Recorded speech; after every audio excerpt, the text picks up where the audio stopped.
Culture, ouverture du village de la francophonie à Paris. À l'occasion du Festival de la francophonie, un événement incontournable qui célèbre la diversité culturelle et linguistique des pays francophones qui se tient à la Gaîté Lyrique à Paris du 2 au 6 octobre 2024 autour du thème Refaire le monde. Le village de la francophonie a ouvert ses portes le mercredi 2 octobre 2024. Organisé dans le cadre du 19e sommet de la francophonie, il vise à promouvoir la langue française et les échanges entre les nations à travers la culture. Ce village offre une plateforme dynamique où se rencontrent artistes, écrivains, artisans et entrepreneurs. Les visiteurs peuvent découvrir des expositions, assister à des performances et participer à des ateliers qui mettent en valeur la richesse de la culture francophone. Au pavillon de la Côte d'Ivoire se trouve Awa Touré, fondatrice de la maison Mandjou. Je vous ai rapporté les meilleurs produits que la Côte d'Ivoire peut produire mais aussi transformer. Laissez-moi vous présenter. Ici vous avez une collection d'amandes de noix de cajou gastronomique avec plusieurs saveurs.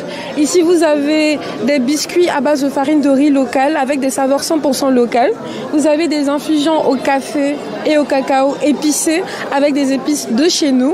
Des cookies à base de beurre d'amande de noix de cajou qui sont super bons et toujours sans gluten.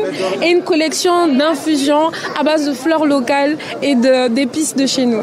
La cérémonie d'ouverture de ce village situé en plein cœur de la capitale française a été marquée par la visite du stand de la Côte d'Ivoire de 4 membres importants du gouvernement ivoirien, dont Mariette Okone, ministre de l'Éducation nationale et de l'alphabétisation, Françoise Remac, ministre de la Culture et de la Francophonie, Mamadou Touré, ministre de la Promotion de la Jeunesse et de l'Insertion professionnelle et du Service civique, et Ibrahim Khalil Konaté, ministre de la Transition numérique et de la digitalisation. Lors de cette visite, la ministre Mariette Okone a souligné l'importance de la langue française comme vecteur d'identité culturelle et de cohésion sociale. L'éducation, c'est un des piliers de la francophonie et pour la Côte d'Ivoire, je suis heureuse aujourd'hui de visiter le stand de notre pays, le beau stand de la Côte d'Ivoire. La ministre ivoirienne de la Culture et de la Francophonie, Françoise Remac, a quant à elle mis en avant les initiatives visant à promouvoir la diversité culturelle au sein de la francophonie. On l'écoute. La Côte d'Ivoire est extrêmement attendue, très attendue en matière de partage d'expériences, en matière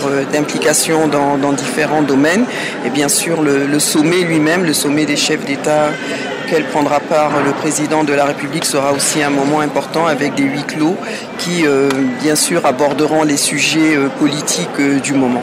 Les échanges interculturels au cœur de cet événement favorisent le dialogue entre les pays francophones, permettant ainsi de renforcer les liens et de promouvoir des initiatives communes. APRA, Agence Presse, Radio et Audio.